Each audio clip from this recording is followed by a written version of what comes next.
नहीं, पर एक जो कंट्रोवर्सी हुआ था कि महाराज मिहिर को गुजर बताया गया और उसको लेकर के काफी ज्यादा कंट्रोवर्सी हुआ था महेंद्र सिंह जी।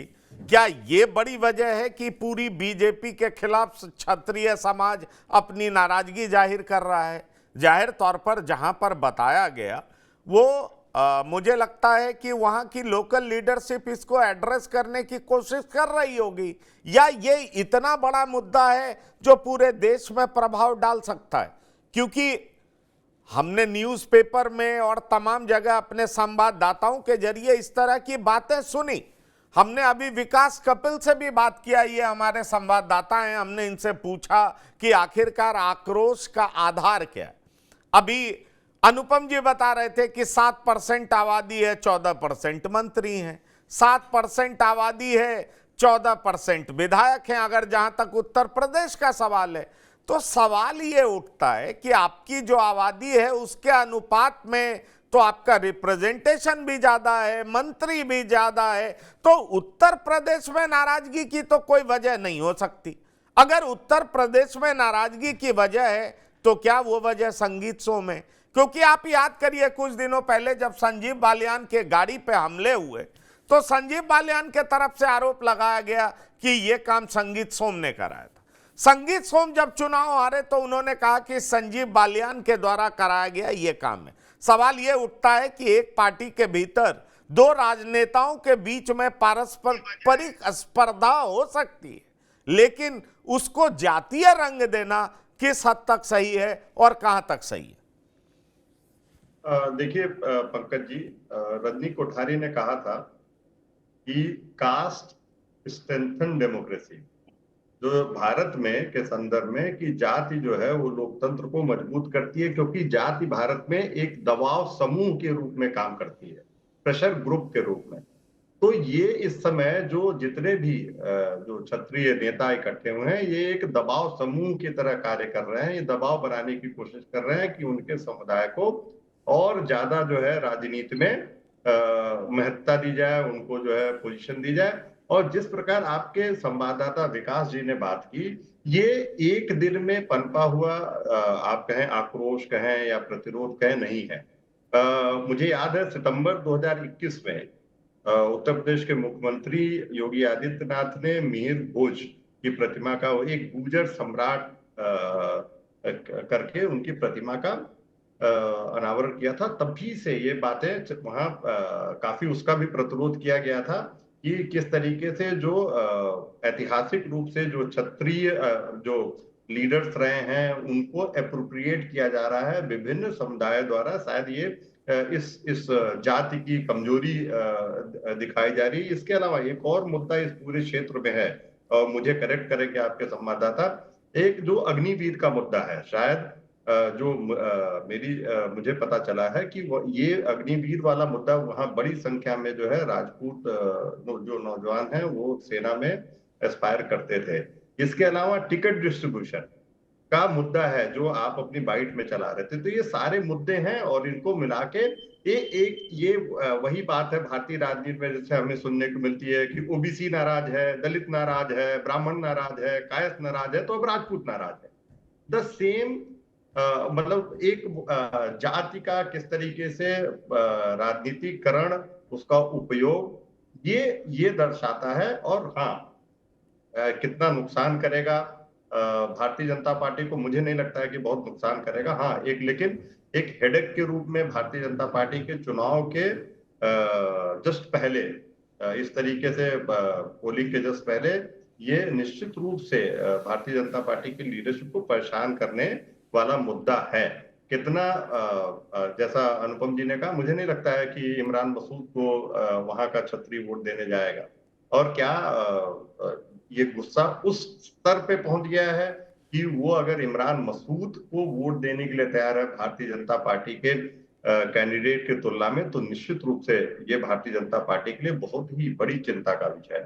तो ये देखिए, जाति जो है हमारी सामाजिक यथार्थ रहा है, सोशल रियलिटी रही है, और उसका इस्तेमाल राजनीतिक रूप से होता आया है। चाहे आप देखें जितनी भी सोशल इंजीनियरिंग या सोशल जस्टिस का मूवमेंट रहा, उसमें जिस तरीके से जातियों का इस्तेमाल किया गया, तो ये हाँ, एक ऐतिहासिक परिप्रेक्ष्य में देखें तो कहीं न कहीं ये जो मुद्दे हैं, और जिसमें सबसे बड़ा मुद्दा है कि किस तरीके से उनके हिस्टोरिकली जो इम्पोर्टेंट लीडर्स हैं उनको एप्रोप्रिएट किया जा रहा है विभिन्न जातियों द्वारा, और उसके अलावा राजनीति में किस तरीके से उनको जो है जो उनका इल्जाम है कि उनकी अपेक्षा की जा रही है, तो ये मुद्दे हैं।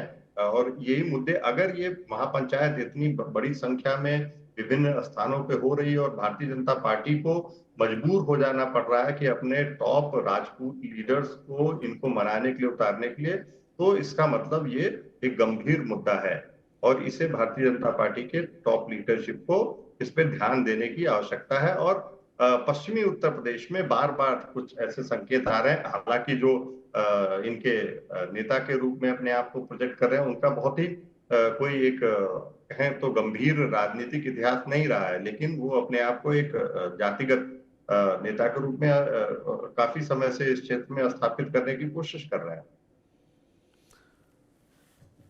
राव साहब, मेरा सीधा सा सवाल है, चुनाव से पहले जिस तरह की बातें सामने आ रही हैं, क्या आपको नहीं लगता कि बीजेपी के केंद्रीय नेतृत्व में भी ठाकुर समाज से इतने बड़े नेता हैं जो कि इसको एड्रेस कर सकते हैं? राजनाथ सिंह हैं, खुद उत्तर प्रदेश में योगी आदित्यनाथ हैं, अनुराग ठाकुर हैं, इस तरह के कई नेता हैं। ऐसे में सवाल उठता है कि जब इस तरह के नेताओं की फौज है, उसके बावजूद क्या आपको लगता है कि इस तरह का आंदोलन ज्यादा सफल हो पाएगा? और राजपूत समाज विकल्प के तौर पर आखिरकार किसको देखता होगा? क्योंकि मुझे नहीं याद आता किसी और सरकार में इससे बेहतर नेतृत्व राजपूत समाज को किसी ने दिया हो। मैं नहीं देख पा रहा हूं। राजनाथ सिंह गृह मंत्री भी थे, राजनाथ सिंह रक्षा मंत्री भी हैं, योगी आदित्यनाथ उत्तर प्रदेश के लगातार 2 बार से मुख्यमंत्री हैं। हाँ, ये नहीं भूलना चाहिए। हिमाचल में बीजेपी की सरकार थी, जयराम ठाकुर थे। सवाल यह उठता है कि रमन सिंह के नेतृत्व में पार्टी बेहतर नहीं कर पाई, तो रमन सिंह ने लंबे समय तक वहां पर राज किया है, रमन सिंह के हाथों में सत्ता रही है। जहां तक वसुंधरा राजे का सवाल है, तो वसुंधरा राजे को लेकर के बहुत सारी कंट्रोवर्सीज थी, बहुत तरह की गुटबाजी थी, गुटबंदी थी, और उनका सीधा केंद्रीय नेतृत्व से 36 का आंकड़ा था। ऐसे में सवाल उठता है कि केंद्र में इतने दिग्गज नेताओं के होने के बावजूद क्षत्रिय समाज के इस आंदोलन को आप किस तरीके से देखते हैं? पंकज भाई, इसका जो सीधा सीधा मतलब है, आपने नाम गिना दिए, इतने लोग ठाकुर क्षत्रिय हैं, राजपूत हैं, ये सब ठीक है, लेकिन मुद्दा कहां से उठा पहले ये समझने की जरूरत है। एक रूपाला जी कैबिनेट मंत्री हैं केंद्र सरकार में, उन्होंने एक बात कही कि जो गुजरात में राजकोट की सीट से लोकसभा का प्रत्याशी है, वो एक बात कह रहा है, वो कह रहा है कि ब्रिटिशर जब आते थे उनको रोटी, कपड़ा और बिटिया दे दी जाती थी। इस तरह की भाषा उन्होंने बोली। यहां से विरोध चालू हुआ। और अनुराग भाई की और महेंद्र जी की बात बिल्कुल सही है कि ये मुद्दा सिर्फ वहीं से चालू नहीं हुआ, ये पहले से भी था। उनकी अनुराग भाई ने कहा कि योगी का मसला था, प्रधानमंत्री को आके गले पे हाथ रखना पड़ा, ये बिल्कुल मुद्दा था। और अभी भी ये चर्चाएं बहुत आम है कई महीनों से, चुनाव के पहले से, कि लोकसभा चुनाव के बाद योगी को बदल के किसी और को लाने की मंशा जताई जा रही है। मुझे लगता है जहां तक ये बात है, यहाँ ये सहारनपुर में जो रैली हुई, ये रैली सुनियोजित थी, और ये सिर्फ राजस्थान तक, सिर्फ यहाँ तक सीमित नहीं, सहारनपुर तक। इसका इफेक्ट गुजरात से जब उठा है तो राजस्थान भी पहुंचा है, मध्य प्रदेश भी पहुंचा है, तब जाके उत्तर प्रदेश में आया है। और ये जो पूरी जो प्लानिंग है, ये प्लानिंग उत्तर प्रदेश में अलग करी गई है, राजस्थान में अलग करी गई है, और मध्य प्रदेश में अलग करी गई है। गुजरात में जो एरिया है, ये चालू कहाँ से हुआ है, इसका बैकग्राउंड अगर समझे तो जब मोदी के आने के पहले, जब वहां पर केशुभाई पटेल और बाकी सब लोग थे, हम की एक राजनीति कांग्रेस ने तय करी थी, 1974 की बात मैं कर रहा हूँ। जब कांग्रेस को वहां अपनी राजनीति चमकानी थी, तो क्षत्रिय, आदिवासी, पिछड़ा और इन सब लोगों को उन्होंने रिजर्वेशन की बात कह के वहां से राजनीति चालू करी थी। 1985 के बाद से जब भाजपा वहां पर अपने आप को केंद्रित करने लगी, तो उसने पाटीदार लोगों को, जो पटेल आज की डेट में होते हैं, जिनका मुख्य व्यवसाय गुजरात में सिंग तेल का होता है, मूंगफली के तेल का, उससे उनको उसने अपने साथ जोड़ा, क्षत्रियों को अपने साथ जोड़ा। तब जाके वहां 1989 से राजकोट खास तौर पे और सौराष्ट्र का जो पूरा रीजन है, वहां उसने अपना गढ़ बनाया। नरेंद्र मोदी जब आए तो उन्होंने, क्योंकि वो व्यापारी को के साथ मिल गए, तो इसलिए उन्होंने सभी लोगों को एक साथ जोड़ दिया और गुजरात में उन्होंने अपना गढ़ बना लिया। इसके बाद अगर आप आगे की बात करें, जब आप वेस्ट यूपी पे तक पहुंचते हैं, राजस्थान में विरोध क्यों हुआ? क्योंकि वहां इस बार लोकसभा चुनाव में सिर्फ 2 टिकट दिए हैं राजपूतों को। ये ध्यान रख लीजिए।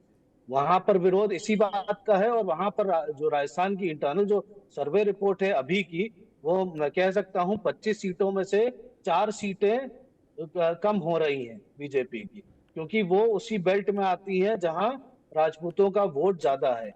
आप याद करिए 2014 की बात, जब जसवंत सिंह हुआ करते थे बीजेपी में, उन्होंने कसम दिलवाई थी, जिसपे केस भी चला था उनके ऊपर, कि ओपीएम का ड्रिंक पिला के सभी 9 लोगों को, कि आप वोट बीजेपी को करेंगे, आप हम लोगों को वोट करेंगे। इस तरह की चर्चाएं भी वहां राजस्थान में उठी थी उस समय की बात। लेकिन आज एक दृश्य वहां बदल चुका है। राजपूतों का यहाँ जो मांग है राजस्थान में, वो ये है कि हमको रिप्रेजेंटेशन हमारे हिसाब से नहीं दिया गया। हमने आपकी सरकार भी बनवा दी इस बार, लेकिन हमको वहां रिप्रेजेंटेशन नहीं दिया। ये मुद्दा जब उठ के यूपी के बॉर्डर्स पे आया, तब यूपी में एक मुद्दा उठा, संगीत सोम, आप नाम भूल गए 2, सुरेश राणा और चंद्रमोहन, ये 3 नेता हैं जिनको दरकिनार कर दिया गया इस बार की बीजेपी सरकार में। पिछली बार सुरेश राणा भले ही मंत्री बने थे, लेकिन इस बार नहीं बने हैं। उनके ये तीनों लोग को वहां वो पूरे रीजन वेस्टर्न यूपी में कारभार देखने के लिए बोला गया।